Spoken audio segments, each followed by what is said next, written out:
TV 84 ਉੱਤੇ programme ਖਬਰ ਦੀ ਖਬਰ ਦੇਖ ਰਹੇ ਸਾਰੇ ਦਰਸ਼ਕਾਂ ਨੂੰ ਮੈਂ ਸਰਬਜੀਤ ਸਿੰਘ ਘੁਮਾਣ ਫਤਿਹ ਅਰਜ ਕਰਦਾ ਜੀ। ਵਾਹਿਗੁਰੂ ਜੀ ਕਾ ਖਾਲਸਾ, ਵਾਹਿਗੁਰੂ ਜੀ ਕੀ ਫਤਿਹ।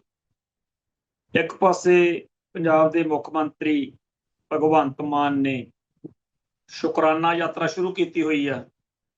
ਦੂਜੇ ਪਾਸੇ ਜੋ ਬੀਜੇਪੀ ਵੱਲੋਂ ਹਮਲਾ ਬੋਲਿਆ ਹੋਇਆ ਤੇ ਇੱਧਰ ਬਾਦਲ ਧਿਰ ਵੱਲੋਂ ਵੀ ਕੋਈ ਕਸਰ ਨਹੀਂ ਛੱਡੀ ਜਾ ਰਹੀ। ਪਰ ਸਭ ਤੋਂ ਹਾਸੋਹੀਣੀ ਤੇ ਅਜੀਬ ਗੱਲ ਇਹ ਹੈ ਕਿ ਜਿਹੜੀ ਆਮ ਆਦਮੀ ਪਾਰਟੀ ਆਮ ਲੋਕਾਂ ਨੂੰ ਉਕਸਾਉਂਦੀ ਰਹੀ ਆ ਕਿ ਆਗੂਆਂ ਤੋਂ, ਲੀਡਰਾਂ ਤੋਂ ਸਵਾਲ ਪੁੱਛਿਆ ਕਰੋ, ਇਸ ਸ਼ੁਕਰਾਨਾ ਯਾਤਰਾ ਮੌਕੇ ਇਸ ਗੱਲ ਦਾ ਪੂਰੀ ਤਰ੍ਹਾਂ ਜਲੂਸ ਨਿਕਲ ਰਿਹਾ। ਸਭ ਤੋਂ ਮਾੜੀ ਗੱਲ ਇਹ ਵਾਪਰੀ ਕਿ ਅੰਮ੍ਰਿਤਸਰ ਦੇ ਵਿੱਚ ਕੱਲ ਜਦੋਂ ਭਗਵੰਤ ਮਾਨ ਦਾ ਕਾਫਲਾ ਆਇਆ ਤਾਂ ਸਾਰੇ ਸ਼ਹਿਰ ਦੇ ਵਿੱਚ ਲੋਕਾਂ ਨੂੰ ਥਾਂ ਥਾਂ ਤੇ ਰੋਕ ਦਿੱਤਾ ਗਿਆ ਤੇ ਇੱਕ ਕੋਈ ਪ੍ਰੈਗਨੈਂਟ ਔਰਤ ਨੂੰ ਲੈ ਕੇ ਹਸਪੀਟਲ ਨੂੰ ਆ ਰਹੇ ਪਰਿਵਾਰ ਦਾ ਇਹ ਕਹਿਣਾ ਹੈ ਕਿ ਸਾਨੂੰ ਰੋਕਿਆ ਪੁਲਿਸ ਨੇ ਤਾਂ ਕਰਕੇ ਜਿਹੜਾ ਕੇਸ ਆ ਉਹ ਖਰਾਬ ਹੋ ਗਿਆ, ਬੱਚੇ ਦੀ ਮੌਤ ਹੋ। ਜਿਹੜੀ ਆਮ ਆਦਮੀ ਪਾਰਟੀ ਦੀ ਸਰਕਾਰ ਲੋਕਾਂ ਨੂੰ ਇਹ ਕਹਿ ਕੇ ਸੱਤਾ ਚਾਹੀ ਸੀ ਕਿ ਅਸੀਂ ਪਹਿਲਾਂ ਵਾਲਿਆਂ ਵਾਂਗੂ ਸੱਤਾ ਦਾ VIP ਕਲਚਰ ਖਤਮ ਕਰਾਂਗੇ, ਕਰਪਸ਼ਨ ਖਤਮ ਕਰਾਂਗੇ, ਉਹਨਾਂ ਸਾਰੇ ਚੀਜ਼ਾਂ ਤੋਂ ਇਹ ਸਰਕਾਰ ਨੇ ਬਿਲਕੁਲ ਹੀ ਆਮ ਜਿਹੜਾ ਪਹਿਲਾਂ ਵਾਲਾ ਰੂਪ ਸੀ ਆ ਉਹੀ ਬਾਕੀ ਪਾਰਟੀਆਂ ਵਾਲਾ ਹੀ ਉਹੀ ਰਾਹ ਫੜਿਆ ਹੋਇਆ। ਹੁਣ ਸਾਰਾ ਦਿਨ ਲੋਕ ਵੀਡੀਓਜ਼ ਦੇਖਦੇ ਨੇ ਤੇ ਥਾਂ ਥਾਂ ਦੇ ਉੱਤੇ ਸ਼ੁਕਰਾਨਾ ਯਾਤਰਾ ਦੇ ਮੌਕੇ ਆਮ ਆਦਮੀ ਪਾਰਟੀ ਦੇ ਆਗੂਆਂ ਵਰਕਰਾਂ ਤੋਂ ਬਿਨਾਂ ਬਹੁਤੇ ਜ਼ਿਆਦਾ ਲਾਲ ਪੱਗਾਂ ਵਾਲੇ ਆਮ ਹੀ ਦਿਖ ਪੈਂਦੇ ਆ ਵੀ ਪੁਲਿਸ ਮੁਲਾਜ਼ਮ ਨੇ। ਇੰਨੀ ਭਾਰੀ ਸੁਰੱਖਿਆ ਦੇ ਵਿੱਚ ਸ਼ੁਕਰਾਨਾ ਯਾਤਰਾ ਕਰਨ ਤੁਰੇ ਹੋਏ ਭਗਵੰਤ ਮਾਨ ਦਾ ਇੱਕ ਪਾਸੇ ਤਾਂ ਚਲੋ ਕਿਹਾ ਜਾ ਸਕਦਾ ਵੀ ਪ੍ਰੋਟੋਕਾਲ ਆ ਤੇ ਜੀ ਬੜਾ ਲੋੜ ਆ, ਬੰਬ ਚੱਲ ਰਹੇ ਨੇ, ਮਾਰ ਮਰਈਆ ਹੋ ਰਿਹਾ ਤੇ ਖਤਰਾ।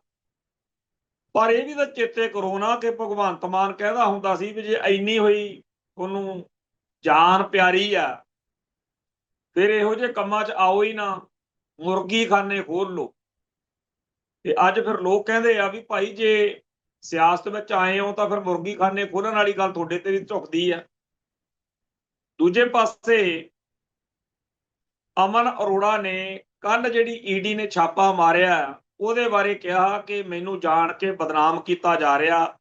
ਪਰ ਸੱਚੀ ਗੱਲ ਇਹ ਆ ਕਿ ਅਮਨ ਅਰੋੜੇ ਦੇ ਹੱਕ ਵਿੱਚ ਆਮ ਆਦਮੀ ਪਾਰਟੀ ਨੇ ਜਾਂ ਸਰਕਾਰ ਨੇ ਨਹੀਂ ਕੋਈ ਸਟੈਂਡ ਲਿਆ। ਤੇ ਜਦੋਂ ਕਿ ਪੰਜਾਬ ਦੇ ਵਿੱਚ ਹਰ ਖਿੱਤੇ ਦੇ ਵਿੱਚ ਮਾਸਟਰਾਂ ਨੂੰ, ਡਾਕਟਰਾਂ ਨੂੰ, ਮਜ਼ਦੂਰਾਂ ਨੂੰ, ਮੁਲਾਜ਼ਮਾਂ ਨੂੰ ਘੇਰਿਆ ਜਾ ਰਿਹਾ, ਵੀਡੀਓਜ਼ ਆ ਰਹੀਆਂ ਨੇ, ਥਾਂ ਥਾਂ ਤੇ ਕਿਸਾਨ ਜਥੇਬੰਦੀਆਂ ਇਸ ਸ਼ੁਕਰਾਨਾ ਯਾਤਰਾ ਮੌਕੇ CM ਨੂੰ ਮਿਲਣ ਦੇ ਲਈ ਜੋ ਲੋਕ ਚਾਹੁੰਦੇ ਆ, ਬਹੁਤ ਜ਼ਿਆਦਾ ਲੋਕ ਦੁਖੀ ਨੇ ਕਿ ਸਾਨੂੰ ਤੰਗ ਕੀਤਾ ਜਾ ਰਿਹਾ। ਤੇ ਸਿਆਸੀ ਵਿਰੋਧੀਆਂ ਨੇ ਤਾਂ ਫਿਰ ਗੱਲ ਚੱਕਣੀ ਹੁੰਦੀ ਆ ਵੀ ਮਾਸਟਰ ਦਾ ਮੁੰਡਾ ਹੋ ਕੇ ਮਾਸਟਰਾਂ ਨੂੰ ਹੀ ਡੱਕੀ ਫਿਰਦਾ। ਖੈਰ ਕੁੱਲ ਮਿਲਾ ਕੇ ਇਸ ਸਾਰੀ ਸ਼ੁਕਰਾਨਾ ਯਾਤਰਾ ਦਾ ਕੇਂਦਰ ਬਿੰਦੂ ਹੈਗਾ ਸਾਹਿਬ ਸ੍ਰੀ ਗੁਰੂ ਗ੍ਰੰਥ ਸਾਹਿਬ ਜੀ ਦੇ ਮੁਤਲਕ ਜੋ ਜਾਗਤ ਜੋਤ ਕਾਨੂੰਨ ਬਣਾਇਆ। ਹੁਣ ਉਸ ਕਾਨੂੰਨ ਦੇ ਬਣਾਉਣ ਦੇ ਪਿੱਛੇ ਅਸਲੀ ਸੰਘਰਸ਼ ਜਿਹਨੇ ਕੀਤਾ ਉਹ ਬੰਦੇ ਤਾਂ ਹੁਣ ਕਿਤੇ ਲੱਭਦੇ ਨਹੀਂ, ਦਿਖਦੇ ਨਹੀਂ। ਤੇ ਭਗਵੰਤ ਮਾਨ ਜਿਹਦੇ ਉੱਤੇ ਉਲਟਾ ਦੋਸ਼ ਲੱਗਦਾ ਕਿ ਤੁਹਾਡੀ ਸਰਕਾਰ ਨੇ ਬਰਗਾੜੀ ਬਾਈਬਲ ਦਾ ਕੋਈ ਇਨਸਾਫ ਨਹੀਂ ਦਿੱਤਾ, ਤੁਹਾਡੀ ਪਾਰਟੀ ਦਾ ਆਗੂ ਕੁੰਵਰ ਵਿਜੇ ਪ੍ਰਤਾਪ ਅੱਜ ਤੱਕ ਕਲਪਦਾ ਫਿਰਦਾ, ਤੁਸੀਂ ਕਾਹਦਾ ਸ਼ੁਕਰਾਨਾ ਕਰਦੇ ਫਿਰਦੇ ਹੋ। ਸ਼ੁਕਰਾਨੇ ਦੇ ਬਿਲਕੁਲ ਉਲਟ ਅੱਜ ਅਕਾਲ ਤਖਤ ਸਾਹਿਬ ਦੇ ਸਕੱਤਰੇਤ ਦੇ ਵਿੱਚ ਸਪੀਕਰ ਕੁਲਤਾਰ ਸਿੰਘ ਸੰਧਵਾਂ ਦੀ ਪੇਸ਼ੀ ਹੋਈ ਤੇ ਜੋ ਕੁਝ ਉੱਥੇ ਵਾਪਰਿਆ ਉਹਦੇ ਬਾਰੇ ਕੁਲਤਾਰ ਸਿੰਘ ਸੰਧਵਾਂ ਨੇ ਬਾਹਰ ਆ ਕੇ ਇਹੀ ਦੱਸਿਆ ਕਿ ਜੋ ਸਾਨੂੰ ਅਕਾਲ ਤਖਤ ਸਾਹਿਬ ਵੱਲੋਂ ਸ਼ੋਧਾ ਕਰਨ ਲਈ ਕਿਹਾ ਜਾਏਗਾ ਅਸੀਂ ਉਹਦਾ ਜੀ ਆਇਆਂ ਕਵਾਂਗੇ। ਤੇ ਅੰਦਰ ਜੋ ਬਾਤ ਹੋਈ ਉਹਦੇ ਬਾਰੇ ਬਾਅਦ ਵਿੱਚ ਜਥੇਦਾਰ ਕੁਲਦੀਪ ਸਿੰਘ ਗੜਗੱਜ ਨੇ ਕਿਹਾ ਹੈ ਕਿ ਅਸੀਂ ਪੂਰਾ ਪੱਖ ਰੱਖਿਆ ਕਿ ਪਹਿਲੀ ਗੱਲ ਤਾਂ ਇਹ ਆ ਕਿ ਜਿਨ੍ਹਾਂ ਬਾਰੇ ਕਾਨੂੰਨ ਬਣਨਾ ਸਿੱਖ ਜਗਤ ਬਾਰੇ ਉਹਦੀ ਸਭ ਤੋਂ ਜਿਹੜੀ ਨੁਮਾਇੰਦਾ ਜਥੇਬੰਦੀ ਆ ਉਹ ਅਕਾਲ ਤਖਤ ਸਾਹਿਬ, ਸ਼੍ਰੋਮਣੀ ਕਮੇਟੀ ਜਾਂ ਹੋਰ ਇਹਨਾਂ ਨੂੰ ਤੁਸੀਂ ਪਾਸੇ ਕਰਕੇ ਕਿਵੇਂ ਕਾਨੂੰਨ ਬਣਾ ਲਿਆ। ਦੂਜਾ, ਕਾਨੂੰਨ ਦੀਆਂ ਕਮਜ਼ੋਰੀਆਂ ਬਾਰੇ, ਖਾਮੀਆਂ ਬਾਰੇ ਜਿੰਨਾ ਵਿਸਥਾਰ ਦੇ ਨਾਲ ਅੱਜ ਸੰਧਵਾਂ ਨੂੰ ਦੱਸਿਆ ਗਿਆ, ਅਸਰ ਉਹਦਾ ਹੋਇਆ ਕਿ ਤੁਸੀਂ ਇਹ ਕਾਨੂੰਨ ਜਿਹੜਾ ਹੈ ਇਹਦਾ ਦੋਸ਼ੀਆਂ ਨੂੰ, ਅਪਰਾਧੀਆਂ ਨੂੰ, ਜਿਨ੍ਹਾਂ ਨੇ ਸਾਹਿਬ ਸ੍ਰੀ ਗੁਰੂ ਗ੍ਰੰਥ ਸਾਹਿਬ ਨੂੰ ਟਾਰਗੇਟ ਕਰਨਾ, ਉਹਨਾਂ ਨੂੰ ਤਾਂ ਪਤਾ ਨਹੀਂ ਕੀ ਉਹਦਾ ਫਰਕ ਪਊ, ਪਰ ਤੁਸੀਂ ਆਮ ਸੰਗਤ ਨੂੰ, ਜਿਨ੍ਹਾਂ ਨੇ ਪ੍ਰਬੰਧਕ ਕਮੇਟੀਆਂ ਨੇ ਜਾਂ ਗੁਰਦੁਆਰੇ ਦੇ ਗ੍ਰੰਥੀਆਂ ਨੇ ਜਾਂ ਜਿਨ੍ਹਾਂ ਦੇ ਘਰਾਂ ਵਿੱਚ ਪ੍ਰਕਾਸ਼ ਆ, ਉਹਨਾਂ ਨੂੰ ਤੁਸੀਂ ਡਰਾ ਦਿੱਤਾ ਹੈ। ਅੱਜ ਪਹਿਲੀ ਵਾਰ ਲੋਕਾਂ ਨੂੰ ਸਮਝ ਲੱਗੀ ਹੋਣੀ ਆ, ਜਿਹੜੇ ਅੰਨੀ ਦੇ ਇੱਥੇ ਲੱਗੇ ਹੋਏ ਨੇ ਕਿ ਇੰਨਾ ਵਧੀਆ ਕਾਨੂੰਨ ਬਣ ਗਿਆ, ਕਿਉਂਕਿ ਅੱਜ ਅਕਾਲ ਤਖਤ ਸਾਹਿਬ ਨੇ ਕਹਿ ਦਿੱਤਾ ਕਿ ਅਸੀਂ ਇੱਕ ਤੁਹਾਨੂੰ ਪੈਨਲ ਦਿੰਨੇ ਆ ਤੇ ਜਿਹੜੀਆਂ ਇਹ 'ਚ ਗੜਬੜਾਂ ਨੇ ਉਹਨਾਂ ਤੋਂ ਸਮਝੋ ਤੇ ਸ਼ੋਧ ਕਰੋ। ਜੇਕਰ ਅਕਾਲ ਤਖਤ ਸਾਹਿਬ ਦੇ ਡਾਇਰੈਕਸ਼ਨ ਨੂੰ ਇੱਥੇ ਮੰਨ ਕੇ ਗਏ ਆ ਕਿ ਅਸੀਂ ਕਰਾਂਗੇ ਤੇ ਗਾਂਹ ਜਾ ਕੇ ਸਰਕਾਰ ਦੇ ਵਿੱਚ ਮਜਬੂਰੀ ਜ਼ਾਹਿਰ ਕਰੇ ਬਲਕਾਰ ਸਿੰਘ ਸੰਧਵਾਂ ਜਾਂ ਸਰਕਾਰ ਅੜ ਜਾਵੇ ਕਿ ਅਸੀਂ ਨਹੀਂ ਜੀ ਹੁਣ ਕੁਝ ਕਰਨਾ, ਤਾਂ ਇਹ ਬਿਲਕੁਲ ਉਹ ਹਾਲਾਤ ਬਣ ਸਕਦਾ ਹੈ ਜਿਹੜਾ ਬਾਦਲ ਦਲ ਦਾ ਬਣਿਆ ਹੋਇਆ। ਸੁਖਬੀਰ ਸਿੰਘ ਬਾਦਲ ਦੇ ਬਾਰੇ ਇਹੀ ਆ ਨਾ ਕਿ ਅਕਾਲ ਤਖਤ ਦੇ ਸਨਮੁਖ ਤਾਂ ਮੰਨ ਗਿਆ ਕਿ ਮੈਂ ਗੁਨਾਹ ਕੀਤੇ ਨੇ, ਤੇ ਬਾਅਦ ਵਿੱਚ ਮਾਘੀ ਦੇ ਮੁਕਤਸਰ ਦੇ ਇਕੱਠ ਵਿੱਚ ਜਾ ਕੇ ਮੁੱਕਰ ਗਿਆ। ਸੋ ਇਹ ਗੱਲ ਹੁਣ ਬੜੀ ਸਪਸ਼ਟ ਹੋ ਚੁੱਕੀ ਹੈ ਕਿ ਜਿਹੜੇ ਨੁਕਸ ਦੱਸੇ ਗਏ ਨੇ ਉਹਨਾਂ ਨੂੰ ਠੀਕ ਕਰਨ ਦੀ ਪ੍ਰਕਿਰਿਆ ਚੱਲੇਗੀ, ਸੋਧ ਹੋਏਗੀ ਕਾਨੂੰਨ 'ਚ।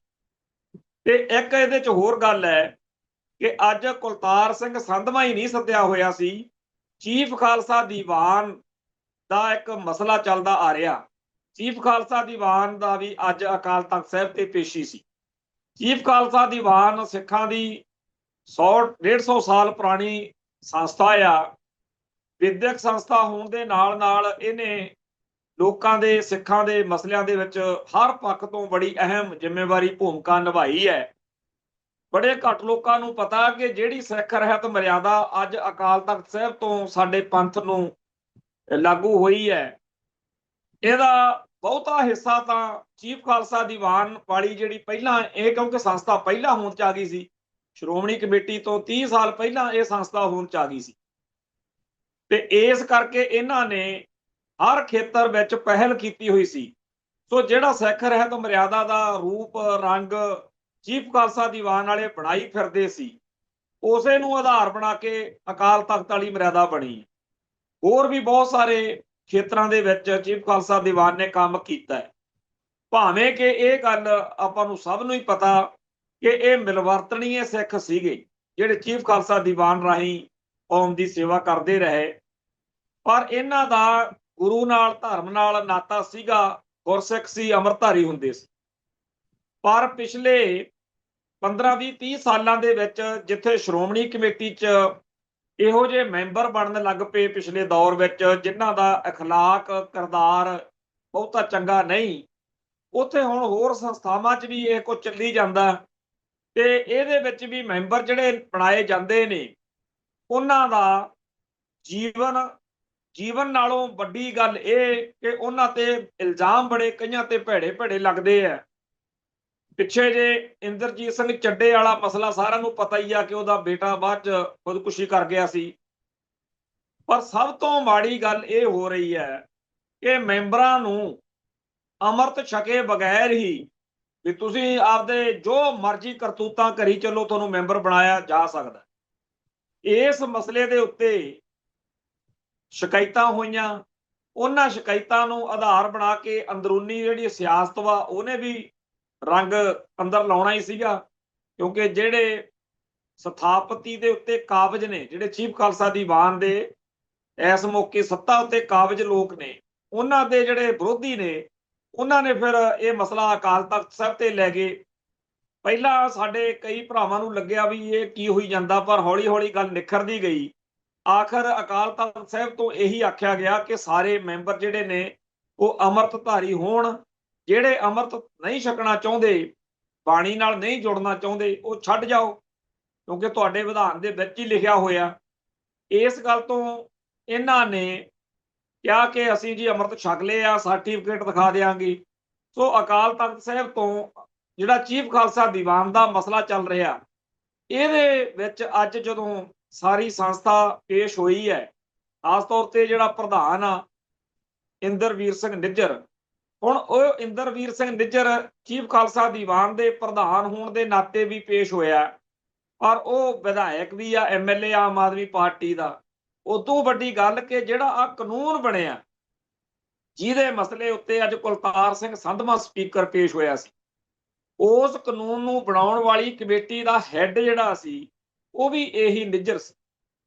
ਸੋ ਉੱਥੇ ਅਕਾਲ ਤਖਤ ਸਾਹਿਬ ਵਿਖੇ ਗੁਰੂ ਗ੍ਰੰਥ ਸਾਹਿਬ ਵਾਲੇ ਕਾਨੂੰਨ ਬਾਰੇ ਵੀ ਨਿੱਜਰ ਨੂੰ ਦੱਸਿਆ ਗਿਆ, ਕਿਹਾ ਗਿਆ ਕਿ ਤੁਸੀਂ ਇਹ ਕਾਨੂੰਨ ਦੇ ਵਿੱਚ ਆ ਗੜਬੜਾ ਸੀ, ਤੁਸੀਂ ਕਿਉਂ ਪਾਸ ਹੋਣ ਦਿੱਤਾ ਗਿਆ।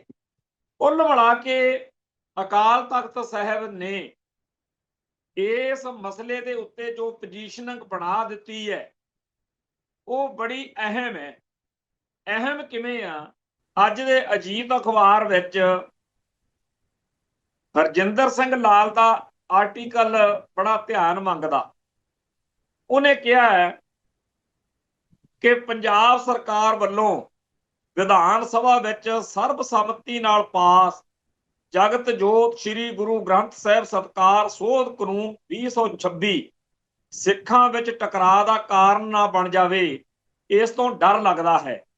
ਇਹ ਠੀਕ ਹੈ ਕਿ ਸ੍ਰੀ ਅਕਾਲ ਤਖਤ ਸਾਹਿਬ ਤੇ ਸ਼੍ਰੋਮਣੀ ਕਮੇਟੀ ਨੂੰ ਆਪਣੇ ਇਤਰਾਜ਼ ਕਾਨੂੰਨ ਬਣਨ ਤੋਂ ਪਹਿਲਾਂ ਰੱਖਣੇ ਚਾਹੀਦੇ ਸੀ।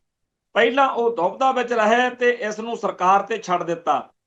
ਭਾਵੇਂ ਦੋਵੇਂ ਧਿਰਾਂ ਤੇ ਰਾਜਨੀਤੀ ਖੇਡਣ ਦੇ ਇਲਜ਼ਾਮ ਲੱਗਦੇ ਨੇ, ਪਰ ਸਾਡੇ ਲਈ ਫਿਕਰ ਤੇ ਡਰ ਦਾ ਕਾਰਨ ਇਹ ਹੈ ਕਿ ਇਸ ਸੰਬੰਧੀ ਸਿੱਖ ਕੌਮ ਵਿੱਚ ਵੰਡੀਆਂ ਪੈ ਸਕਦੀਆਂ ਨੇ।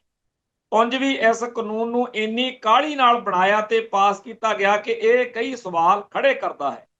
ਇਸ ਕਾਨੂੰਨ ਉੱਤੇ ਧਾਰਮਿਕ ਇਤਰਾਜ਼ਾਂ ਦੇ ਇਲਾਵਾ 5 ਵੱਡੇ ਸਵਾਲ ਖੜੇ ਹਨ ਕਿ ਇਸ ਅਧੀਨ ਗ੍ਰਿਫਤਾਰੀ ਲਈ ਕਿਸੇ ਵਾਰੰਟ ਦੀ ਲੋੜ ਨਹੀਂ, ਜ਼ਮਾਨਤ ਦੀ ਵਿਵਸਥਾ ਨਹੀਂ, ਸਮਝੌਤਾ ਨਹੀਂ ਕੀਤਾ ਜਾ ਸਕਦਾ, ਕੇਸ ਦੇ ਫੈਸਲੇ ਲਈ ਕੋਈ ਸਮਾਂ ਸੀਮਾ ਨਹੀਂ, ਤੇ ਸਭ ਤੋਂ ਭੈੜੀ ਗੱਲ ਪੁਲਿਸ ਦੀ ਕੋਈ ਜਵਾਬਦੇਹੀ ਵੀ ਨਹੀਂ।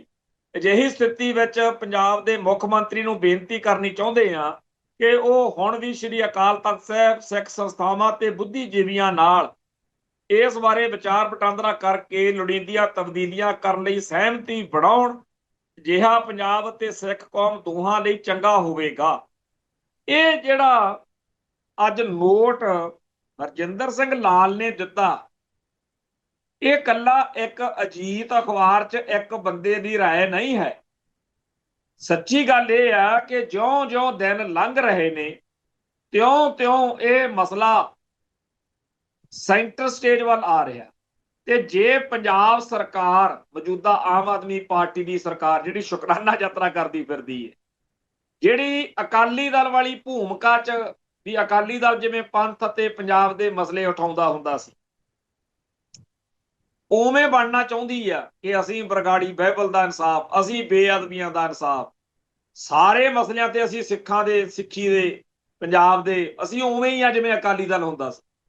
ਇੱਕ ਪਾਸੇ ਇਹ ਪ੍ਰਭਾਵ ਦੇਣ ਦਾ ਯਤਨ ਆ, ਦੂਜੇ ਪਾਸੇ ਗੁਰੂ ਗ੍ਰੰਥ ਸਾਹਿਬ ਦੇ ਬਣੇ ਕਾਨੂੰਨ ਬਾਰੇ ਟਕਰਾਅ ਆ ਜਾਵੇ, ਇਹ ਆਮ ਆਦਮੀ ਪਾਰਟੀ ਲਈ ਖਤਰਨਾਕ ਹੈ। ਹੁਣ ਅੱਜ ਅਕਾਲ ਤਖਤ ਸਾਹਿਬ ਵਾਲੀ ਸਾਰੀ ਕਾਰਵਾਈ, ਜਿਹਦੇ ਚ ਸੰਧਵਾਂ ਤੇ ਨਿੱਜਰ ਦੋਨੇ ਅਕਾਲ ਤਖਤ ਸਾਹਿਬ ਤੋਂ ਇੱਕ ਵਾਰੀ ਡਾਇਰੈਕਸ਼ਨ ਲੈ ਆਏ ਨੇ, ਹੁਣ ਆਮ ਆਦਮੀ ਪਾਰਟੀ ਲਈ, ਪੰਜਾਬ ਸਰਕਾਰ ਲਈ ਬੜਾ ਕਸੂਤਾ ਮੋੜ। ਜੇ ਉਹਨਾਂ ਨੇ ਸਟੈਂਡ ਲੈ ਲਿਆ, ਜਿਵੇਂ ਆਪਾਂ ਪਹਿਲਾਂ ਗੱਲ ਕਰਕੇ ਹਟੇ ਆ, ਤਾਂ ਕੰਮ ਵਿਗੜੇਗਾ ਹੀ ਵਿਗੜੇ। ਤੇ ਇਹਦੇ ਨਾਲ ਜਿਹੜੀਆਂ ਪਹਿਲਾਂ ਹੀ ਪੰਥ ਵਿੱਚ ਬਹੁਤ ਸਾਰੀਆਂ ਧਰੂਵੀਕਰਨ ਹੋਇਆ, ਵੰਡੀਆਂ ਹੋਈਆਂ, ਇੱਕ ਹੋਰ ਨਵੀਂ ਵੰਡੀ ਜਿਹੜੀ ਆ ਉਹ ਪਵੇਗੀ। ਪਹਿਲਾਂ ਹੀ ਪੰਜਾਬ ਦੇ ਵਿੱਚ ਅਕਾਲੀ ਸਿਆਸਤ ਦੇ ਖਲਜਗਣ ਨੇ ਸਿੱਖਾਂ ਨੂੰ ਬਹੁਤ ਧੜਿਆਂ 'ਚ ਵੰਡਿਆ ਹੋਇਆ, ਤੇ ਇਹ ਇੱਕ ਨਵੀਂ ਵੰਡ ਦਾ ਕਾਰਨ ਜਿਹੜਾ ਹੈ, ਇਹ ਕਾਨੂੰਨ ਵੀ ਬਣਨ ਜਾ ਰਿਹਾ। ਤੇ ਇੱਕ ਇਹ ਵੀ ਗੱਲ ਹੈ ਕਿ ਜਿਹੜੇ ਬੰਬ ਧਮਾਕੇ ਹੋਏ ਨੇ, ਇਹਦੇ ਬਾਰੇ ਅੱਜ ਵੀ ਆਮ ਆਦਮੀ ਪਾਰਟੀ ਦਾ, ਭਗਵੰਤ ਮਾਨ ਦਾ ਇਹੀ ਕਹਿਣਾ ਕਿ ਇਹ ਬੀਜੇਪੀ ਦੀ ਖੇਡ ਆ। ਬੀਜੇਪੀ ਵੱਲੋਂ ਜਿਸ ਤਰ੍ਹਾਂ ਇਹਦੇ ਮਸਲੇ ਤੇ ਪ੍ਰਤੀਕਿਰਿਆ ਦਿੱਤੀ ਗਈ ਆ, ਘੇਰਨ ਦਾ ਯਤਨ ਕੀਤਾ, ਉਹ ਅਤੇ ਆਮ ਆਦਮੀ ਪਾਰਟੀ ਦੀ ਬਿਆਨਬਾਜ਼ੀ, ਇਹਦੇ ਨਾਲ ਲੋਕਾਂ ਨੂੰ ਇਉਂ ਦਿਖਾਇਆ ਜਾ ਰਿਹਾ ਕਿ ਬਾਕੀ ਤਾਂ ਕੋਈ ਹੈ ਨਹੀਂ, ਅਸਲੀ ਜਿਹੜੀ ਚੋਣ ਦੇ ਵਿੱਚ ਜੰਗ ਹੋਣੀ ਆ, ਅਗਲੀਆਂ ਜਿਹੜੀਆਂ ਪੰਜਾਬ ਵਿਧਾਨ ਸਭਾ ਦੀਆਂ ਚੋਣਾਂ, ਉਹ ਆਮ ਆਦਮੀ ਪਾਰਟੀ ਤੇ ਬੀਜੇਪੀ ਦੇ ਵਿਚਾਲੇ ਹੋਣੀ ਹੈ। ਹੁਣ ਇਹ ਗੱਲ ਮੀਡੀਆ ਰਾਹੀਂ ਜਾਂ ਘਟਨਾਵਾਂ ਰਾਹੀਂ ਦੇਖਣ ਨੂੰ ਤਾਂ ਠੀਕ ਲੱਗ ਸਕਦੀ ਹੈ, ਪਰ ਹਕੀਕਤ ਇਹ ਆ ਕਿ ਪੰਜਾਬ ਦੇ ਵਿੱਚ ਬੀਜੇਪੀ ਦਾ ਕੋਈ ਆਧਾਰ ਨਹੀਂ ਹੈ। ਬੀਜੇਪੀ ਜਿੰਨੇ ਮਰਜ਼ੀ ਵੱਡੇ ਵੱਡੇ ਜਿਹੜੇ ਆਗੂ ਨੇ ਉਹ ਜੋੜੀ ਫਿਰੇ, ਜੇ ਕੈਪਟਨ ਅਮਰਿੰਦਰ ਸਿੰਘ, ਸੁਨੀਲ ਜਾਖੜ ਜਾਂ ਹੋਰ ਕਾਂਗਰਸ ਦੇ ਕਈ ਆਗੂ ਉਧਰ ਗਏ ਨੇ, ਤਾਂ ਉਹ ਕਾਂਗਰਸ ਦਾ ਵੋਟ ਬੈਂਕ ਬਿਲਕੁਲ ਨਹੀਂ ਲਿਜਾ ਸਕੇ। ਇਵੇਂ ਹੀ ਜਿਹੜੇ ਚਰਨਜੀਤ ਸਿੰਘ ਬਰਾੜ ਵਰਗੇ ਜਾਂ ਹੋਰ ਕਈ ਲੀਡਰ ਬੀਜੇਪੀ 'ਚ ਗਏ ਨੇ ਅਕਾਲੀ ਸਫਾਂ 'ਚੋਂ, ਉਹ ਵੀ ਕੇਡਰ ਨਹੀਂ ਲਿਜਾ ਸਕੇ। ਸੱਚੀ ਗੱਲ ਇਹ ਆ ਕਿ ਬੀਜੇਪੀ ਨੂੰ ਲੋਕ ਅੱਜ ਵੀ, ਆਮ ਪੇਂਡੂ ਸਮਾਜ ਕੋਈ ਬਹੁਤਾ ਚੰਗਾ ਨਹੀਂ ਮੰਨਦਾ। ਉਹ ਬੀਜੇਪੀ ਪੰਜਾਬ ਦੇ ਵਿੱਚ ਉਵੇਂ ਬਿਲਕੁਲ ਨਹੀਂ ਹੈ ਜਿਵੇਂ ਪੱਛਮੀ ਬੰਗਾਲ ਜਾਂ ਭਾਰਤ ਦੇ ਹੋਰ ਸੂਬਿਆਂ 'ਚ ਸੀ। ਇੱਥੇ ਤਾਂ ਆਮ ਆਦਮੀ ਪਾਰਟੀ ਦਾ ਜੇ ਕਿਸੇ ਨਾਲ ਕੋਈ ਸਿੱਧਾ ਮੁਕਾਬਲਾ ਬਣਦਾ ਦਿਖਦਾ ਹੈ ਤਾਂ ਉਹ ਹੈ ਭਾਈ ਅਮਰਤਪਾਲ ਸਿੰਘ ਵਾਲੀ ਪਾਰਟੀ ਅਤੇ ਉਹਨਾਂ ਦਾ ਅਲਾਇੰਸ।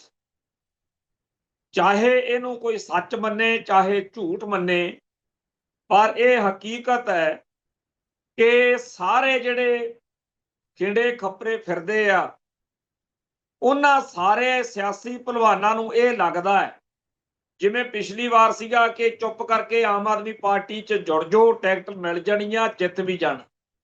ਐਤਕੀ ਇਹੋ ਜਿਹਾ ਪ੍ਰਭਾਵ ਗੁੱਠੀਆਂ 'ਚ ਥੁੱਕੀ ਬੈਠੇ ਆ ਲੋਕ। ਹਰ ਇੱਕ ਬੰਦਾ ਚਾਹੁੰਦਾ ਕਿ ਮੇਰੇ ਵੋਟਾਂ ਵਾਲੇ ਪੋਸਟਰਾਂ ਦੇ ਵਿੱਚ ਮੇਰੀ ਫੋਟੋ ਦੇ ਨਾਲ ਆਮ ਆਦਮੀ ਆਪਣੇ ਭਾਈ ਅਮਰਤਪਾਲ ਸਿੰਘ ਦੀ ਫੋਟੋ ਲੱਗੀ ਹੋਵੇ। ਸੋ 117 ਹਲਕਿਆਂ ਦੇ ਵਿੱਚ ਲੋਕਾਂ ਨੂੰ ਭਾਈ ਅਮਰਤਪਾਲ ਸਿੰਘ ਵਾਲੀ ਧਿਰ ਆ ਜਿਹੜੀ, ਉਹ ਜ਼ਿਆਦਾ ਮਜ਼ਬੂਤ ਜਾਪਦੀ ਹੈ।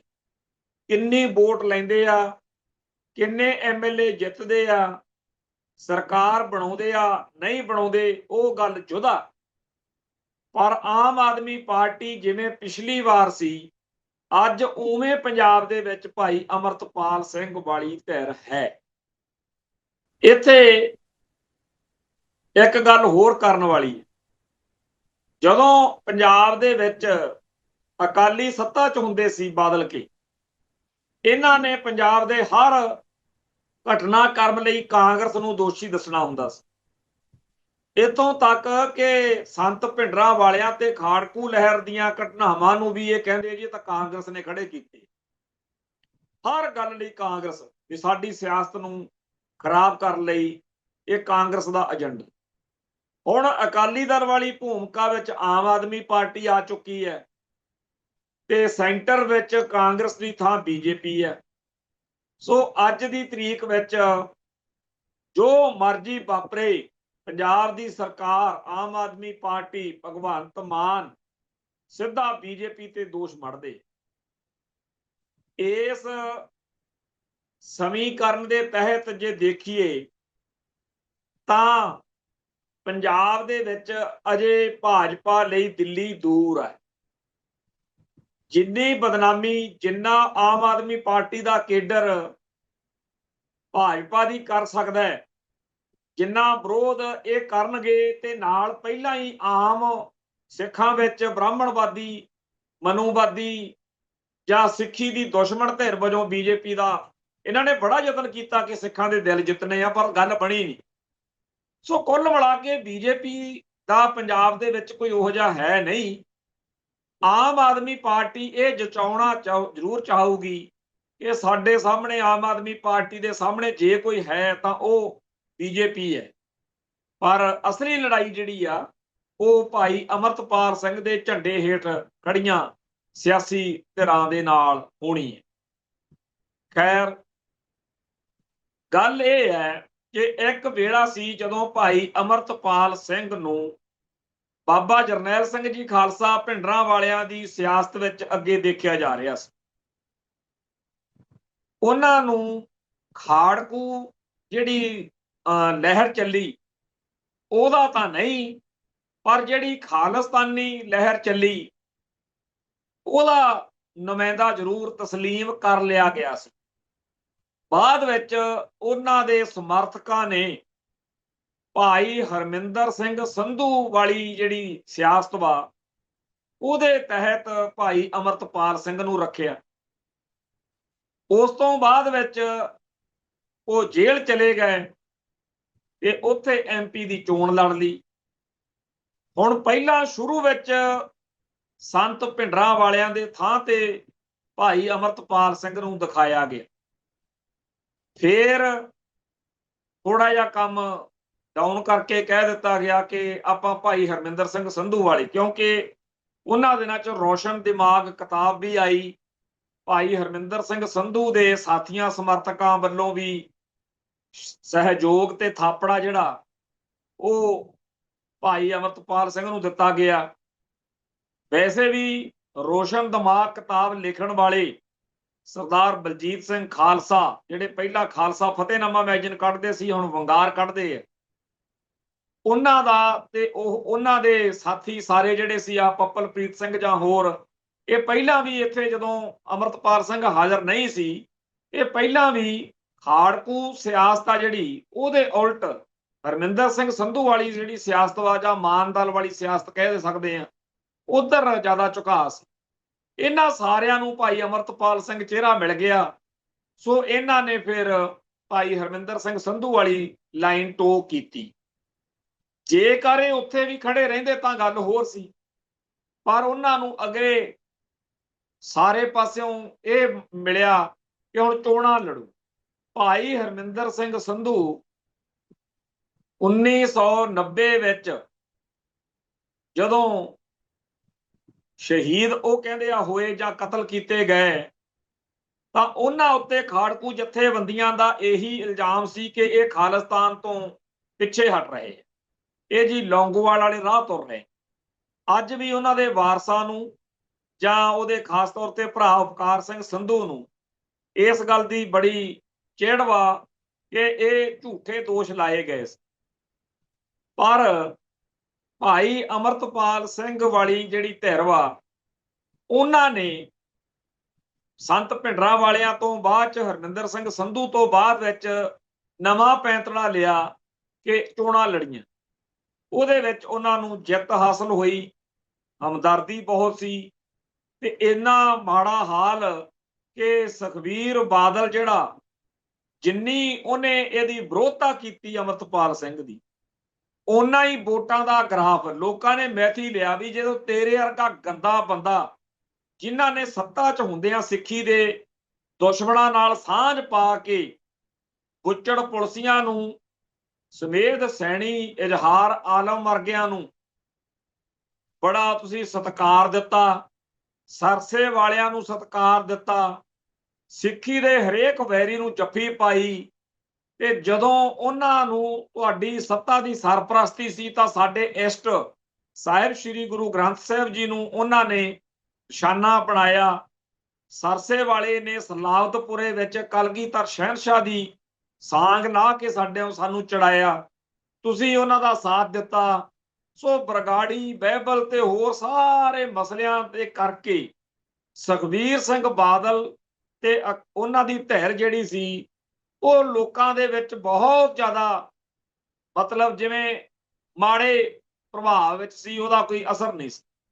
ਜਦੋਂ ਸੁਖਬੀਰ ਸਿੰਘ ਬਾਦਲ ਨੇ ਭਾਈ ਅਮਰਤਪਾਲ ਸਿੰਘ ਬਾਰੇ ਇਲਜ਼ਾਮ ਲਾਏ ਕਿ ਇਹ ਬੀਜੇਪੀ ਨੇ ਖੜੇ ਕੀਤੇ ਆ, ਏਜੰਸੀਆਂ ਨੇ ਖੜੇ ਕੀਤੇ ਆ, ਤਾਂ ਖਡੂਰ ਸਾਹਿਬ ਹਲਕੇ ਦੇ ਲੋਕਾਂ ਨੇ ਇਹ ਮਿਥ ਲਿਆ ਕਿ ਹੁਣ ਅਸੀਂ ਤੈਨੂੰ ਦਿਖਾਵਾਂਗੇ, ਜਿਹਦਾ ਤੂੰ ਵਿਰੋਧ ਕਰਦਾ ਨਾ ਉਹਨੂੰ ਤਾਂ ਲਾਜ਼ਮੀ ਜਿਤਾਵਾਂ। ਸੋ ਬੜੀ ਗਹਿ ਕੱਢਵੀਂ ਵੋਟ ਭਾਈ ਅਮਰਤਪਾਲ ਸਿੰਘ ਨੂੰ ਮਿਲੀ। ਹੁਣ ਭਾਈ ਅਮਰਤਪਾਲ ਸਿੰਘ ਵਾਲੀ ਧਿਰ ਜਿਹੜੀ ਆ ਉਹ ਆਪਦਾ ਜਥੇਬੰਦਕ ਢਾਂਚਾ ਵੀ ਬੁਣ ਰਹੀ ਹੈ। ਮੈਂ ਇਸੇ ਪ੍ਰੋਗਰਾਮ ਵਿੱਚ ਕਿੰਨੀ ਵਾਰ ਕਿਹਾ ਕਿ ਮਾਨ ਦਲ ਆਪਦਾ ਢਾਂਚਾ ਨਹੀਂ ਬੁਣ ਰਿਹਾ। ਉਹਨਾਂ ਤੋਂ ਬਾਅਦ ਵਿੱਚ ਆਮ ਆਦਮੀ ਪਾਰਟੀ ਆਈ, ਆਪਦਾ ਕੱਚਾ ਪੱਕਾ ਜਥੇਬੰਦਕ ਢਾਂਚਾ ਬੁਣਿਆ ਤੇ ਆਓ ਗਏ ਸਰਕਾਰ ਹੰਢਾਲੀ। ਹੁਣ ਭਾਈ ਅਮਰਤਪਾਲ ਸਿੰਘ ਵਾਲੀ ਧਿਰ ਨੇ, ਵਾਰਸ ਪੰਜਾਬ ਦੇ ਨੇ, ਆਪਦਾ ਜਥੇਬੰਦਕ ਢਾਂਚਾ ਵੀ ਬਣਾਇਆ। ਜਿੰਨਾ ਵੀ ਉਹਨਾਂ ਨੂੰ ਮਿਲਦਾ ਆਲੇ ਦੁਆਲਿਓਂ ਸਾਥ ਸਹਿਯੋਗ ਅਗਲੇ ਲੈਂਦੇ ਆ। ਤੇ ਨਾਲ ਦੀ ਨਾਲ ਗੱਲ ਇਹ ਕਿ ਉਹ ਹਰ ਹਲਕੇ ਦੇ ਵਿੱਚ ਇੱਕ ਤਰੀਕੇ ਨਾਲ ਨਿਸ਼ਾਨਦੇਹੀ ਹੋ ਰਹੀ ਆ ਕਿ ਆਹ ਬੰਦਾ ਇੱਥੋਂ ਚੋਣ ਲੜੂ। ਸੋ ਜਿਹੜਾ ਅਗਲੀ ਪੰਜਾਬ ਵਿਧਾਨ ਸਭਾ ਦਾ ਇਲੈਕਸ਼ਨ ਦਾ ਮੂੰਹ ਮੱਥਾ ਜੇ ਅੱਜ ਦੇ ਦੌਰ ਵਿੱਚ ਖੜ ਕੇ ਕੋਈ ਕਿਆਸ ਆਰਾਈ ਕਰਨੀ ਹੋਵੇ ਤਾਂ ਸਪਸ਼ਟ ਗੱਲ ਹੈ ਕਿ ਭਾਈ ਅਮਰਤਪਾਲ ਸਿੰਘ ਵਾਲੀ ਧਿਰ ਦੇ ਹੱਕ ਵਿੱਚ ਹਵਾ ਚੱਲ ਸਕਦੀ। ਕੱਲ ਆਪਾਂ ਗੱਲ ਕਰਦੇ ਸੀ ਕਿ ਉਹਨਾਂ ਦੇ ਮਾਤਾ ਜੀ ਨੇ ਕਿਵੇਂ ਭਗਵੰਤ ਮਾਨ ਨੂੰ ਘੇਰਿਆ। ਅੱਜ ਸਾਰੇ ਨਿਊਜ਼ ਚੈਨਲਾਂ ਨੇ ਜਾਂ YouTube ਚੈਨਲਾਂ ਨੇ ਇਸ ਗੱਲ ਦੇ ਉੱਤੇ ਬਹੁਤ ਇਮੋਸ਼ਨਲ ਟੱਚ ਵਾਲੀ ਕਵਰੇਜ ਕੀਤੀ ਆ ਤੇ ਲੋਕਾਂ ਨੇ ਬਹੁਤ ਜ਼ਿਆਦਾ ਇਸ ਗੱਲ ਨੂੰ ਲਿਆ। ਮਾਤਾ ਦੀ ਇਹ ਅਪੀਲ ਜੇ ਵੋਟਾਂ ਵੇਲੇ ਵੀ ਭਾਈ ਅਮਰਤਪਾਲ ਸਿੰਘ ਅੰਦਰ ਹੋਇਆ ਤੇ ਉਹਦੀ ਮਾਤਾ ਦੀ ਵੀਡੀਓ ਘੁੰਮੀ ਕਿ ਮੇਰਾ ਪੁੱਤ ਅੰਦਰ ਆ, ਤਾਂ ਮੈਨੂੰ ਲੱਗਦਾ ਵੀ ਆਮ ਆਦਮੀ ਪਾਰਟੀ ਵਾਲਿਆਂ ਦੀਆਂ ਜ਼ਮਾਨਤਾਂ ਜ਼ਬਤੀ ਹੋਣਗੀਆਂ। ਭਾਈ ਅਮਰਤਪਾਲ ਸਿੰਘ ਦੇ ਹੱਕ ਵਿੱਚ ਉਹਨਾਂ ਦੇ ਪਲੇਟਫਾਰਮ ਤੋਂ ਖੜੇ ਲੋਕਾਂ ਨੂੰ ਇੰਨੀ ਵੋਟ ਮਿਲ ਸਕਦੀ। ਖੈਰ ਇਹ ਗੱਲ ਤਾਂ ਭਾਈ ਅਮਰਤਪਾਲ ਸਿੰਘ ਜਾਂ ਉਹਨਾਂ ਦੇ ਸਾਥੀਆਂ ਤੇ ਨਿਰਭਰ ਕਰਦੀ ਹੈ ਕਿ ਉਹਨਾਂ ਨੇ ਏਜੰਡਾ ਕੀ ਰੱਖਣਾ। ਅਸੀਂ ਕਿਸੇ ਤੇ ਥੋਪ ਨਹੀਂ ਸਕਦੇ ਕਿ ਤੂੰ ਆਹ ਕਰ ਤੇ ਆਹ ਨਾ ਕਰ, ਪਰ ਆਪਾਂ ਤਾਂ ਕੌਮ ਦੇ ਨਜ਼ਰੀਏ ਤੋਂ, ਕੌਮ ਦੇ ਇਤਿਹਾਸ ਤੋਂ ਗੱਲ ਵਿਚਾਰਨੀ ਹੁੰਦੀ ਹੈ। 1978 ਤੋਂ ਚੱਲੇ ਸੰਘਰਸ਼ ਵਿੱਚ ਕੌਮ ਦਾ ਨਿਸ਼ਾਨਾ ਖਾਲਿਸਤਾਨ ਬਣਿਆ। ਇਹਦੇ ਵਿੱਚ ਬਹੁਤ ਸਾਰੇ ਲੋਕ ਆਏ, ਪਰ ਸਭ ਤੋਂ ਵੱਧ ਇੰਡੀਅਨ ਸਟੇਟ ਨੂੰ ਜਿਨ੍ਹਾਂ ਦੀ ਤਕਲੀਫ ਰਹੀ ਹੈ ਉਹ ਸੀ ਹਥਿਆਰਬੰਦ ਖਾੜਕੂ ਜੁਝਾਰੂ ਯੋਧੇ। ਦੂਜੇ ਨੰਬਰ ਤੇ ਓਵਰਗਰਾਉਂਡ ਪੀਸਫੁਲ ਤੇ ਡੈਮੋਕ੍ਰੈਟਿਕ ਤਰੀਕੇ ਨਾਲ ਚੱਲਣ ਵਾਲੇ ਖਾਲਿਸਤਾਨੀ। ਹੁਣ ਇੰਡੀਅਨ ਏਜੰਸੀਆਂ ਨੇ ਇਸ ਸੰਘਰਸ਼ ਨੂੰ ਸੈਬੋਟਾਜ ਕਰਨ ਦੇ ਲਈ ਜੋ ਨੀਤੀ ਅਪਣਾਈ, ਉਹਦੇ ਤਹਿਤ ਉਹਨਾਂ ਨੇ ਇਹ ਪ੍ਰਚਾਰ ਕੀਤਾ ਕਿ ਹਥਿਆਰ ਕਦੇ ਵੀ ਕਿਸੇ ਮਸਲੇ ਦਾ ਹੱਲ ਨਹੀਂ ਹੁੰਦੇ, ਹਿੰਸਾ ਨਾਲ ਕੀ ਹੋ ਜਾਊਗਾ, ਖੂਨ ਖਰਾਬਾ ਬੜਾ ਮਾੜਾ, ਬਹਿ ਕੇ ਗੱਲ ਕਰਨੀ ਚਾਹੀਦੀ ਹੈ।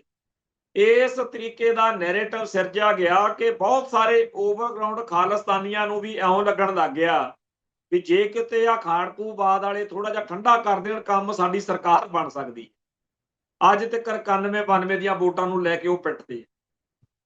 ਖੈਰ ਜਿਉਂ-ਜਿਉਂ ਖਾੜਕੂ ਲਹਿਰ ਦਾ ਤਪ ਤੇਜ ਘਟਦਾ ਗਿਆ, ਕਿਉਂਕਿ ਅੱਜ 18ਵੀਂ ਸਦੀ ਵਾਲਾ ਦੌਰ ਨਹੀਂ ਹੈ। ਪੰਜਾਬ ਦੇ ਵਿੱਚ ਕੋਈ ਉਹੋ ਜਿਹੇ ਪਹਾੜ ਤੇ ਜੰਗਲ ਵੀ ਨਹੀਂ, ਪਰ ਸਿੰਘਾਂ ਨੇ ਕਮਾਲ ਕਰਤੀ, ਇਤਿਹਾਸ ਸਿਰਜ ਦਿੱਤਾ। ਪਿਛਲੇ ਦਿਨਾਂ 'ਚ ਦੋ ਬਹੁਤ ਇੰਪੋਰਟੈਂਟ ਅਹਿਮ ਇੰਟਰਵਿਊਜ਼ ਆਈਆਂ ਨੇ। ਇੱਕ ਪੰਜਾਬ ਦੇ ਸਾਬਕਾ AIG ਬਲਰਾਜ ਸਿੰਘ ਸਿੱਧੂ, ਉਹਨਾਂ ਦਾ ਸੋਸ਼ਲ ਮੀਡੀਆ ਦੇ ਉੱਤੇ ਅਕਾਊਂਟ ਹੈ ਤੇ ਉਹ ਅਕਸਰ ਆਪਣੇ ਤੌਰ ਤੇ ਰੋਜ਼ ਨਿੱਕੀ ਮੋਟੀ ਵੀਡੀਓ ਬਣਾ ਕੇ ਵੀ ਪਾਉਂਦੇ ਆ, ਪਰ ਉਹਨਾਂ ਦੀ ਇੱਕ ਪੂਰੀ ਇੰਟਰਵਿਊ ਆਈ ਹੈ ਜਿਹਦੇ ਵਿੱਚ ਉਹਨਾਂ ਨੇ ਇਹ ਤੱਥ ਬੜਾ ਠੋਕ ਵਜਾ ਕੇ ਕਿਹਾ, ਅਨਟੋਲਡ ਪੰਜਾਬ YouTube ਚੈਨਲ ਦੇ ਉੱਤੇ। ਉਹ ਕਹਿੰਦਾ ਵੀ 1991 ਦੇ ਵਿੱਚ ਸਾਰੇ ਪੰਜਾਬ 'ਚ ਹੀ ਖਾੜਕੂਆਂ ਦੀ ਤੂਤੀ ਭਾਵੇਂ ਬੋਲਦੀ ਸੀ, ਪਰ ਤਰਨ ਤਾਰਨ ਹਲਕੇ ਦੇ ਵਿੱਚ ਤਾਂ ਇੱਕ ਤਰ੍ਹਾਂ ਦੀ ਖਾੜਕੂਆਂ ਦੀ ਖਾਲਿਸਤਾਨ ਦੀ ਰਾਜਧਾਨੀ ਸੀ ਤੇ ਖਾੜਕੂ ਮਿੱਥ ਕੇ ਟਾਈਮ ਦੇ ਕੇ ਹਰੀਕੇ ਥਾਣੇ ਦੇ ਉੱਤੇ ਜਾਂ ਜਿੱਥੇ CRP ਤੇ ਹਮਲਾ ਕਰਨਾ ਹੁੰਦਾ ਸੀ ਕਰਦੇ ਸੀ। ਤੇ ਜੇ ਕਹਿੰਦਾ ਟਾਈਮ ਦੇਤਾ ਨਾ ਵੀ 5 ਵਜੇ, ਤਾਂ 5:50 ਤੇ 5:05 ਨਹੀਂ ਸੀ ਹੋਣ ਦਿੰਦੇ, 5 ਵਜੇ ਹੀ ਕਰਦੇ ਸੀ। ਉਹਨੇ ਜਿਹੜਾ ਖਾੜਕੂਆਂ ਦੇ ਖਾਲਿਸਤਾਨ ਦੇ 1991 ਦੇ ਹਾਲਾਤ ਬਿਆਨ ਕੀਤੇ ਆ ਬਲਰਾਜ ਸਿੰਘ ਸਿੱਧੂ ਨੇ, ਉਹ ਬੜੇ ਸੁਣਨ ਵਾਲੇ ਆ ਕਿ ਕਿੰਨਾ ਇੱਕ ਟਾਈਮ ਦੇ ਉੱਤੇ ਇਸ ਲਹਿਰ ਨੇ ਬੁਲੰਦੀ ਛੂਹੀ ਸੀ। ਦੂਜਾ, ਇੱਕ IAS ਅਫਸਰ ਹੈ, ਉਹਦੀ ਇੰਟਰਵਿਊ ਕੀਤੀ ਹੈ, ਉਹ ਵੀ ਕਮਾਲ ਦੀ ਆ, ਜਿਹਦੇ ਵਿੱਚ ਉਹਨੇ ਕਿਹਾ ਕਿ ਸੁਣੋ, ਤਰਨ ਤਾਰਨ ਨੂੰ ਕਿਉਂ ਕਿਹਾ ਜਾਂਦਾ ਸੀ ਖਾਲਿਸਤਾਨ ਦੀ ਰਾਜਧਾਨੀ।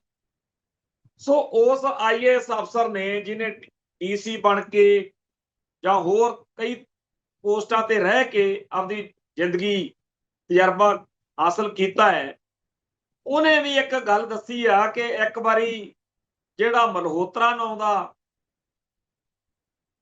ਪੰਜਾਬ ਦਾ ਗਵਰਨਰ ਸੀ, ਉਹ 1991 ਚ ਕਹਿ ਬੈਠੇ ਆ ਬਈ ਮੈਂ ਤਾਂ ਜੀ, ਆਪਾਂ ਉੱਥੇ 26 ਜਨਵਰੀ ਜਾਂ 15 ਅਗਸਤ ਨੂੰ ਤਰਨ ਤਾਰਨ ਪ੍ਰੋਗਰਾਮ ਕਰਨਾ ਚਾਹੁੰਦੇ ਆ, ਅੰਮ੍ਰਿਤਸਰ ਕਰਨਾ ਚਾਹੁੰਦੇ। ਕਹਿੰਦਾ ਵੀ ਸਾਰੇ ਜਿੰਨੇ ਪੁਲਿਸ ਦੇ ਜਾਂ ਉੱਥੇ ਅਫਸਰ ਸੀ, ਸਾਰਿਆਂ ਨੇ ਹੱਥ ਬੰਨ ਕੇ ਇੱਕ ਵਾਰੀ ਕਿਹਾ ਵੀ ਇਹ ਨਾ ਕੰਮ ਕਰਿਓ। ਖਾਲਿਸਤਾਨ ਦੀ ਇੰਨੀ, ਖਾੜਕੂਆਂ ਦੀ ਇੰਨੀ ਚੜ੍ਹਤ ਸੀ। IAS ਅਫਸਰ ਤੇ IPS ਅਫਸਰ ਦੱਸ ਰਹੇ ਨੇ ਕਿ ਕਿਵੇਂ ਇੱਕ ਵੇਲੇ ਪੰਜਾਬ ਦੀ ਧਰਤੀ ਉੱਤੇ ਖਾਲਿਸਤਾਨੀ ਜੁਝਾਰੂਆਂ ਨੇ ਆਪਦੇ ਐਕਸ਼ਨਾਂ ਰਾਹੀਂ, ਹਥਿਆਰਾਂ ਦੀ ਤਾਕਤ ਰਾਹੀਂ ਸਿਖਰ ਛੋਹੀ। ਹੁਣ ਇਹਦੇ ਬਿਲਕੁਲ ਉਲਟ ਇੱਕ ਇੰਟਰਵਿਊ ਆਈ ਆ ਵਿਰਸਾ ਸਿੰਘ ਬਲਟੋਹਾ, ਉਹਨੇ ਇਹ ਗੱਲ ਕਹੀ ਆ ਕਿ ਇਸ ਹਥਿਆਰਬੰਦ ਸੰਘਰਸ਼ ਦੀ ਕੋਈ ਪ੍ਰਾਪਤੀ ਨਹੀਂ ਹੈ, ਇਹਦਾ ਕੋਈ ਅਰਥ ਮਤਲਬ ਨਹੀਂ ਹੈ। ਇਹ ਗੱਲ ਜਦੋਂ ਆਪਾਂ ਤੋਲਦੇ ਆ ਤਾਂ ਉਹਦੇ ਵਿੱਚ ਸਪਸ਼ਟ ਗੱਲ ਇਹ ਹੈ ਕਿ ਜਿਹੜੇ ਸਿੰਘ ਹੱਥਾਂ ਵਿੱਚ ਹਥਿਆਰ ਲੈ ਕੇ, ਸਿਰਾਂ ਤੇ ਖੱਫਣ ਬੰਨ੍ਹ ਕੇ ਮੈਦਾਨ ਵਿੱਚ ਆਏ, ਉਹਨਾਂ ਨੇ ਇੰਦਰਾ ਗਾਂਧੀ ਤੋਂ ਲੈ ਕੇ, ਵੈਦਿਆ ਤੋਂ ਲੈ ਕੇ, ਪੰਥ ਅਤੇ ਪੰਜਾਬ ਦੇ ਦੁਸ਼ਮਣਾਂ ਨੂੰ, ਪੰਜਾਬੀ ਬੋਲੀ ਦੇ ਵੈਰੀਆਂ ਨੂੰ, ਚਾਹੇ ਦੇਹਧਾਰੀ ਗੁਰੂ ਡੰਮ ਵਾਲੇ ਹੋਣ, ਉਹਨਾਂ ਨੇ ਕੋਈ ਛੱਡਿਆ ਨਹੀਂ। ਤੇ ਇਸ ਗੱਲ ਦੇ ਤਹਿਤ ਜਿਹੜਾ 15-20 ਸਾਲ ਪੰਜਾਬ ਨੇ, ਪੰਥ ਨੇ ਆਪਦੀ ਹਾਜ਼ਰੀ ਲਵਾਉਣੀ ਸੀ, ਉਹ ਠੋਕ ਵਜਾ ਕੇ ਲਵਾਈ। ਤੇ ਇਸ ਤੋਂ ਬਾਅਦ ਵਿੱਚ ਦੁਨੀਆ ਨੂੰ ਪਤਾ ਲੱਗਿਆ ਕਿ ਸਿੱਖ ਤਾਂ ਭਾਰਤ ਵਿੱਚ ਗੁਲਾਮ ਨੇ, ਇਹ ਤਾਂ ਆਪਦੀ ਆਜ਼ਾਦੀ ਭਾਲਦੇ ਆ, ਆਪਾਂ ਇਹਨਾਂ ਨੂੰ ਇੰਡੀਅਨ ਕਹੀ ਜਾਂਦੇ ਆ। ਇਹ ਨਾ ਹਿੰਦੂ ਨੇ, ਨਾ ਹਿੰਦੁਸਤਾਨੀ ਨੇ, ਇਹ ਤਾਂ ਗੁਲਾਮ ਆ ਤੇ ਇਹਨਾਂ ਦੀ ਮਨੁੱਖੀ ਹੱਕਾਂ ਦਾ ਘਾਣ ਹੋ ਰਿਹਾ। ਇਸੇ ਕਰਕੇ ਭਾਈ ਜਸਵੰਤ ਸਿੰਘ ਖਾਲੜਾ ਦੇ ਨਾਂ ਤੇ ਸਾਰੇ ਦੁਨੀਆ ਭਰ ਦੇ ਮੁਲਕਾਂ ਦੇ ਵਿੱਚ ਗੱਲ ਚੱਲਦੀ ਹੈ ਕਿ ਖਾਲੜੇ ਨੇ ਇਹ ਪੁਆਇੰਟ, ਇਹ ਗੱਲ ਸਾਹਮਣੇ ਲੈ ਕੇ ਆਂਦੀ ਆ ਕਿ ਕਿਵੇਂ ਸਾਡੀ ਨਸਲਕੁਸ਼ੀ ਹੋ ਰਹੀ। ਸੋ ਖਾੜਕੂ ਲਹਿਰ ਦੀ, ਖਾਲਿਸਤਾਨੀ ਲਹਿਰ ਦੀ ਇਹ ਬੜੀ ਵੱਡੀ ਪ੍ਰਾਪਤੀ ਹੈ ਕਿ ਦੁਨੀਆ ਭਰ ਦੇ ਵਿੱਚ ਸਿੱਖਾਂ ਦਾ ਕੇਸ ਪਹਿਲੀ ਵਾਰ ਚੰਗੇ ਤਰੀਕੇ ਨਾਲ ਸੁਣਿਆ ਗਿਆ ਕਿ ਸਿੱਖ ਭਾਰਤ ਵਿੱਚ ਗੁਲਾਮ ਨੇ। ਹੁਣ ਇਸ ਗੱਲ ਨੂੰ ਛੇੜਨ ਦੀ ਅੱਜ ਲੋੜ ਕਿਉਂ ਹੈ? ਇਹ ਇਸ ਕਰਕੇ ਹੈ ਕਿ ਵਿਰਸਾ ਸਿੰਘ ਬਲਟੋਹਾ ਜਿਹੜਾ ਹੈ, ਉਹ ਰਿਹਾ ਸੰਤ ਭਿੰਡਰਾਂ ਵਾਲਿਆਂ ਦੇ ਵੇਲੇ ਖਾੜਕੂ ਸਫਾ ਦੇ ਵਿੱਚ। ਉਹਨੇ 1984 ਤੋਂ ਪਹਿਲਾਂ ਕਈ ਵਾਰਦਾਤਾਂ ਵੀ ਕੀਤੀਆਂ।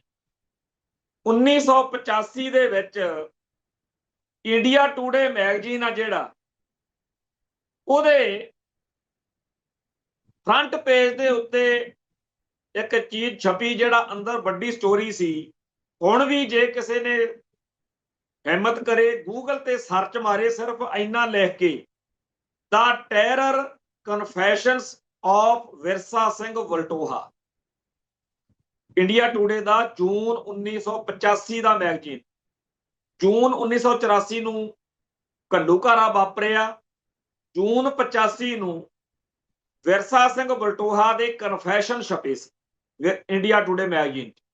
ਤੇ ਉਹ ਸਾਰੇ ਦਾ ਸਾਰਾ ਜਿਹੜਾ ਕਨਫੈਸ਼ਨ ਆ ਨਾ, ਉਹ ਅੱਜ ਵੀ ਜੇ ਗੂਗਲ ਤੇ ਸਰਚ ਮਾਰੋ, ਆ ਮੋਬਾਈਲਾਂ 'ਚ, ਕੰਪਿਊਟਰ ਤੇ ਭਰੋ, ਦਾ ਟੈਰਰ ਕਨਫੈਸ਼ਨਸ ਆਫ ਵਿਰਸਾ ਸਿੰਘ ਬਲਟੋਹਾ, ਉਹਦੇ ਵਿੱਚ ਸਾਰਾ ਆਉਂਦਾ ਵੀ ਕੀ ਉਹਨੇ ਮੰਨਿਆ ਜਾਂ ਕੀ ਦੱਸਿਆ ਜਦੋਂ 84 ਤੋਂ ਬਾਅਦ ਗ੍ਰਿਫਤਾਰ ਹੋਇਆ। ਉੱਥੇ ਕੀ ਜਿਹੜੇ ਆ ਵਾਰਦਾਤਾਂ ਉਹਨੇ ਕੀਤੀਆਂ ਹਥਿਆਰਬੰਦ ਯੋਧੇ ਵਜੋਂ, ਤੇ ਬਾਅਦ ਵਿੱਚ ਜੇਲ੍ਹ ਵਿੱਚ ਰਹਿੰਦਿਆਂ ਉਸ ਵਿਰਸਾ ਸਿੰਘ ਬਲਟੋਹੇ ਨੇ ਇੱਕ ਨਵਾਂ ਪੱਖ ਦੇਖਿਆ ਹਰਮਿੰਦਰ ਸਿੰਘ ਸੰਧੂ ਵਾਲੀ ਧਿਰ ਨਾਲ ਰਲ ਕੇ। ਫਿਰ ਉਹ ਬਾਹਰ ਨਿਕਲ ਕੇ ਬੱਬਰ ਸਿੱਖ ਵਿਦਿਆਰਥੀ ਜਥੇਬੰਦੀ ਦੇ ਰਾਹੀਂ ਫਿਰ ਯਤਨਸ਼ੀਲ ਰਿਹਾ।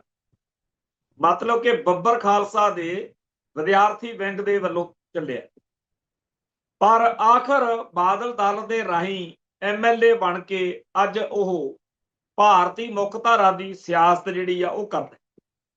ਵਿਰਸਾ ਸਿੰਘ ਬਲਟੋਹਾ ਦਾ ਇੱਕ ਸੈਂਪਲ ਵਜੋਂ ਕੇਸ ਲੈ ਕੇ ਸਾਨੂੰ ਗੱਲ ਸਮਝਣੀ ਚਾਹੀਦੀ ਹੈ ਕਿ ਜਦੋਂ ਉਹ ਖਾਲਿਸਤਾਨ ਦੇ ਜਾਂ ਖਾੜਕੂ ਲਹਿਰ ਦੇ ਇੱਕ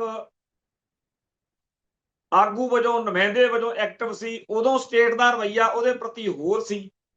ਅੱਜ ਉਹ ਐਮਐਲਏ ਆ, ਅੱਜ ਉਹ ਭਾਰਤੀ ਸਿਆਸਤ ਵਿੱਚ ਵਾ, ਅੱਜ ਉਹਦੇ ਪ੍ਰਤੀ ਰਵੱਈਆ ਹੋਰ।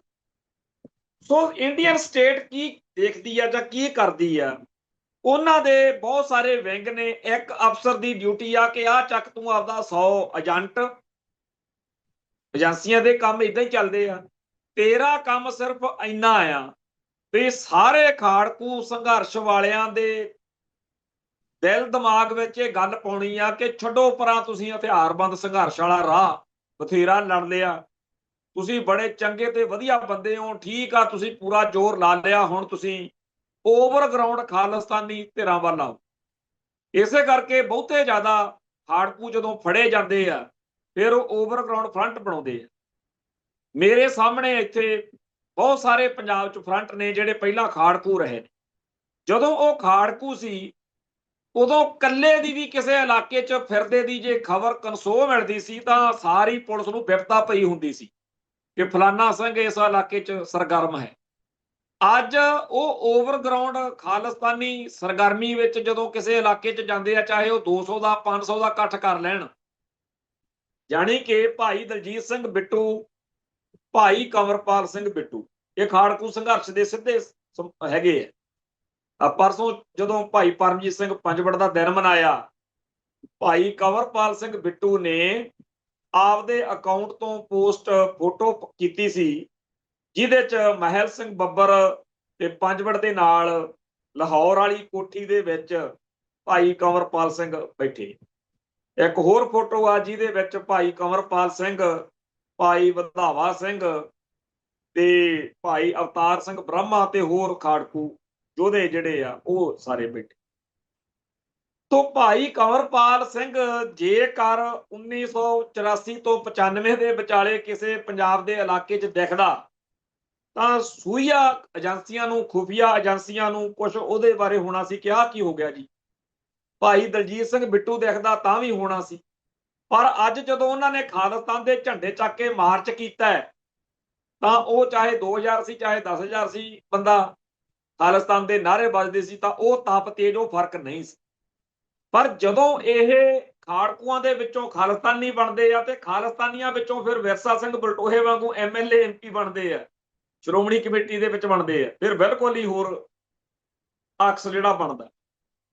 ਸੋ ਇਸ ਮੌਕੇ ਅਸੀਂ ਦੇਖ ਰਹੇ ਹਾਂ ਕਿ ਬਾਬਾ ਜਰਨੈਲ ਸਿੰਘ ਵਾਲੀ ਧਿਰ ਦੇ ਵਿੱਚੋਂ ਸਰਚਾਂਦ ਵਰਗੇ ਬੀਜੇਪੀ 'ਚ ਚਲੇ ਗਏ, ਸਰਚਾਂਦ ਸਿੰਘ ਜਿਹੜੇ ਅੱਜ ਖਾਲਿਸਤਾਨ ਤੇ ਖਾੜਕੂ ਲਹਿਰ ਨੂੰ ਭੰਡਦੇ ਆ, ਹਰਮਿੰਦਰ ਸਿੰਘ ਗਿੱਲ ਵਰਗੇ ਕਾਂਗਰਸ ਵਿੱਚ ਚਲੇ ਗਏ, ਤੇ ਆ ਜਿਹੜੇ ਮਹਿਤੇ ਚਾਵਲੇ ਤੇ ਵਿਰਸੇ ਹੋਣੀ ਆ ਇਹ ਬਾਦਲ ਦਲ 'ਚ ਚਲੇ ਗਏ। ਇਹ ਸਾਰੇ ਇੰਡੀਅਨ ਏਜੰਸੀਆਂ ਦੇ ਪ੍ਰੋਜੈਕਟ ਦੀ ਕਾਮਯਾਬੀ ਆ ਕਿ ਉਹ ਭਾਰਤੀ ਮੁੱਖ ਧਾਰਾ 'ਚ ਚਲੇ ਗਏ। ਖਾੜਕੂ ਨੂੰ ਖਾਲਿਸਤਾਨੀ ਬਣਾਉਣਾ, ਓਵਰਗਰਾਉਂਡ ਪਾਸੇ ਤੋਰਨਾ ਤੇ ਉਹਨੂੰ ਫਿਰ ਓਵਰਗਰਾਉਂਡ ਤੋਂ ਭਾਰਤੀ ਮੁੱਖ ਧਾਰਾ 'ਚ MLA MP Shiromani committee member ਬਣਾਉਣਾ, ਇਹ ਸਟੇਟ ਦਾ ਏਜੰਡਾ। ਇਸ ਏਜੰਡੇ ਤਹਿਤ ਹੀ ਸਾਨੂੰ ਭਵਿੱਖ ਵਿੱਚ ਭਾਈ ਅਮਰਤਪਾਲ ਸਿੰਘ ਜਾਂ ਹੋਰ